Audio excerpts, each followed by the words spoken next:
নরসিংদীর সবচেয়ে ভাইরাল একটি জায়গা হলো নাগরিয়াকান্দির গোল্ডেন স্টার পার্ক। দুবাইয়ের মিরাক্কেল গার্ডেনের আদলে সাজানো হচ্ছে পুরো পার্কটি। কেবল নরসিংদী নয়, বাংলাদেশের বিভিন্ন জায়গা থেকে লোকজন ছুটে আসছে এই গোল্ডেন স্টার পার্কে। পার্কের প্রতিটি কর্নার ভীষণ আকর্ষণীয়ভাবে সাজানো হচ্ছে। ইভেন এখনো ভিতরে কাজ চলছে, মানে ডে বাই ডে পার্কটির সৌন্দর্য বৃদ্ধির জন্য কর্তৃপক্ষ চেষ্টা চালিয়ে যাচ্ছে। প্রবেশ টিকিট মূল্য 150 টাকা। মাত্র 150 টাকাতে আপনি পুরো গোল্ডেন স্টার পার্কটি ঘুরে আসতে পারবেন। এছাড়া এখন তো পার্কের ভিতরে কনভেনশন হলও আছে। বিয়ে, শাদী, রিসেপশন, জন্মদিনের পার্টি বা যে কোনো অফিসিয়াল প্রোগ্রামের জন্য হল বুক করে নিতে পারবেন। এছাড়া পিকনিকের জন্য স্পট ভাড়া তো নিতেই পারবেন।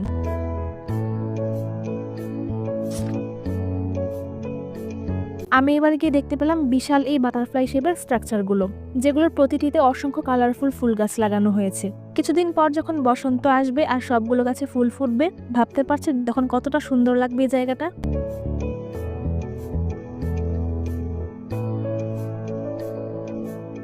পার্কের কিছু কিছু স্পটে এসে মনে হবে যেন বাইরের কোন দেশে চলে এসেছি। এতটাই মনোমুগ্ধকর করে জায়গাগুলো তৈরি করা হয়েছে। চোখ জুড়ানো এই সৌন্দর্য উপভোগ করতে চলে আসতে পারেন নরসিংদী গোল্ডেন স্টার পার্কে। ঘুরতে ঘুরতে ক্লান্ত হয়ে গেলে অবশ্যই বসে রেস্ট নেওয়ার জায়গা আছে। এছাড়া আছে বড় বড় মাঠ, যেখানে কার্পেটের মতন সবুজ ঘাস বিছানো আছে। লেক, যেখানে প্যাডেল বোট রাইডিং করতে পারবেন। গোল্ডেন স্টার পার্কে এসে আপনি একদমই বোরিং ফিল করবেন না। ঘুরতে ঘুরতে কখন যে সময় পার হয়ে যাবে টেরই পাবেন না। বাচ্চা থেকে বড় প্রত্যেকের জন্যই আছে বিভিন্ন রাইড। প্রতিটি রাইডের জন্য অবশ্যই আলাদাভাবে টিকিট কাটতে হবে। প্রতিটি টিকিট মূল্য 50 থেকে 100 টাকার মধ্যে। প্যারাট্রপার, সুইং চেয়ার, নৌকা, ট্রেন, আরও কত মজার মজার রাইড আছে।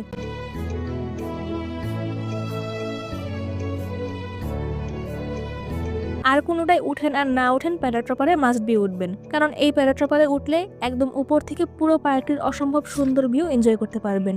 আমার তো দারুণ লেগেছে এই রাইডটায় উঠে। একদম উপরে উঠে পুরো পার্কটা দেখতে পাচ্ছিলাম। বাচ্চাদের জন্য অনেকগুলো রাইড আছে, মানে এক কথায় ফুল অন এন্টারটেনমেন্ট। আচ্ছা, এতক্ষণ তো দিনের আলোয় পার্কটি দেখছিলেন, চলুন এবার রাতের বেলা কেমন লাগে তা দেখাই। যখন চারিদিকের কালারফুল লাইটগুলো জ্বলে উঠবে তখন কি যে অপরূপ সুন্দর লাগে কি বলবো। রাতের বেলায় সত্যিই মনে হয় এটা ফরেন কোনো কান্ট্রি।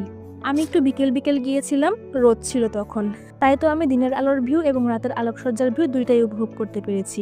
তবে অনেস্টলি স্পিকিং, আমার কাছে রাতের ভিউটাই বেশি ভালো লেগেছে। ভিউটাও সুন্দর আর মানুষজন কম থাকে, তাই মনের মতন করে ঘোরাফেরা করা যায়, ছবিও তোলা যায়।